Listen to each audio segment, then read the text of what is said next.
Welcome back to the channel, guys. This is VIN 2169, and for some reason this one slipped through the cracks. I don't know how I missed this one. I think it must have been for sale for just a very short time, or somebody bought it, internally, like an employee, something like that. But this is a 2017 083, paint code 083, which is ultra white, white with gold flake, with LA20 or black interior. This car popped up for sale at a Lexus dealer in Houston, Texas, with 60,000 miles for $38,000.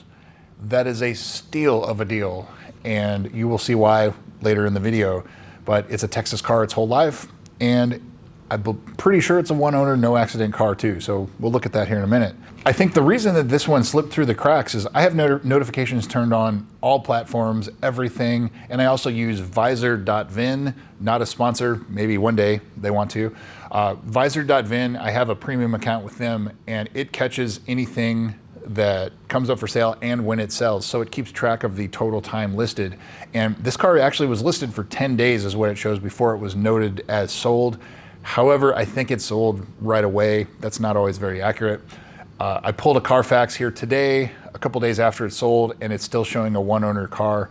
So I think it sold, it just hasn't been re-registered to the new owner yet. Production statistics, 648 out of the 2,348 cars for the US, 49 that I've identified were ultra white. Of those 648, 266 had LA20 interior. That is the second most common color combination. White with red is the most common, white with black is the second common. So it is 11.33% of the US 49 cars were this color combination. And so on a rarity scale, this is a 1 out of 10. This is pretty common. The only thing that would be more common is the white with the red interior. Now, specific for 2017 though, because there's not very many of them, 115 out of the 342 cars for 2017 were ultra white. Of those 115, only 50 had LA20 black interior. So this car is one of 50 at its rarest. However, it is still a very common color.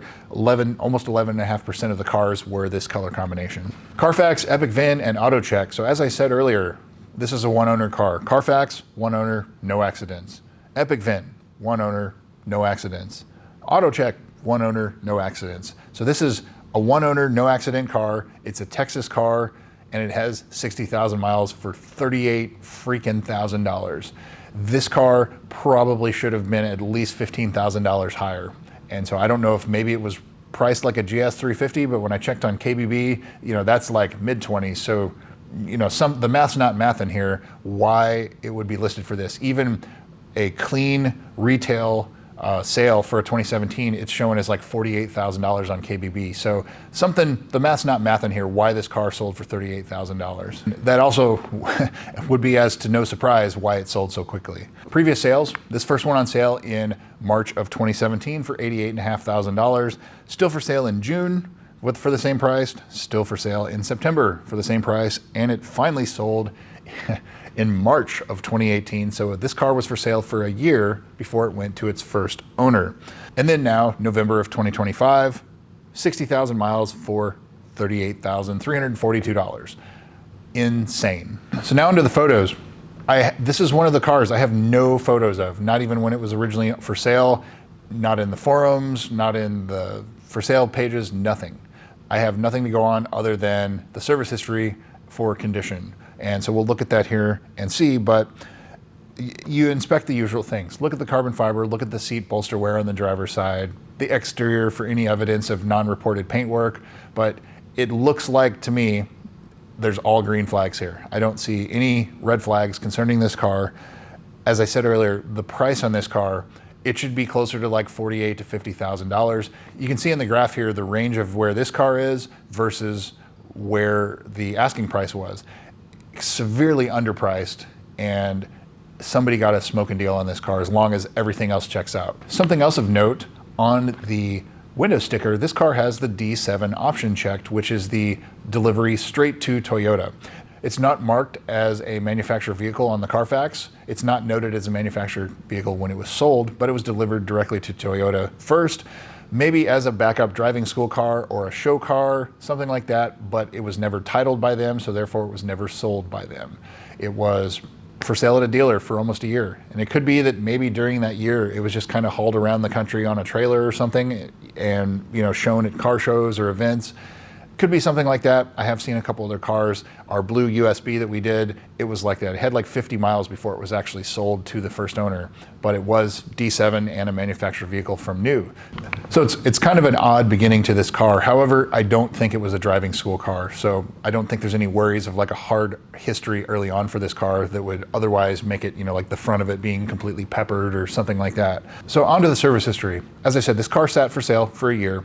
It wasn't in service until March of 2018. So that's the very first entry. March of 2018, they're stating that when it's very cold out, and cold in Texas is relative, but cold, it won't go into reverse.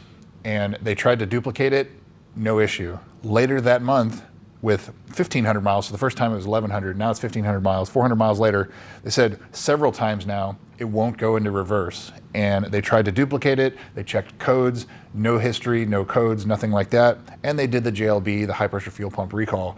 So really odd that for the first 1,500 or so miles that had some transmission complaints, but nothing was stored. It could be that when you start the car, they were immediately shifting it into reverse, not letting it idle down or something like that. So there wasn't fluid in the torque converter yet. Could be something like that, but who knows? It doesn't seem like there was an issue after that. July of 2018, they complain about the cooled seats not working or not working well. And that's a common complaint you see on these cars. The cooled seats in this car, they're terrible. The heated seats aren't that great either, but it's just a complaint that you see about these cars. You just kind of have to chalk it up that the cooled seats don't work very well. They're ventilated, and even then they don't ventilate very well. February of 2022 at 31,000 miles, the ZLZ, but it was inspected and submitted pictures to Lexus, but it was not done. Now that could be for the carbon fiber trim delaminating too. Some people tried to get that covered under the ZLZ. Lexus covered it on this car, and I'm about to go take my blue one to go get that ZLZ inspected. But so the ZLZ inspection for the sticky, delaminating, deforming dash or cracked dash, that was inspected but not done here in February of 2022. The next entry of note, August of 2024, 51,000 miles, the left rear shock was replaced as noted as leaking. 2017 to the 2020s have the adaptive damping shocks. Some of them leaked when they had 15 miles, some of them leaked when they had 50,000, 80,000 miles, and they had a defective internal oil seal that caused them to leak. And the early replacements still leaked too. So I would definitely, if you're looking at this car in the future, since it looks like it's already sold, inspect the shocks carefully, make sure they're not leaking.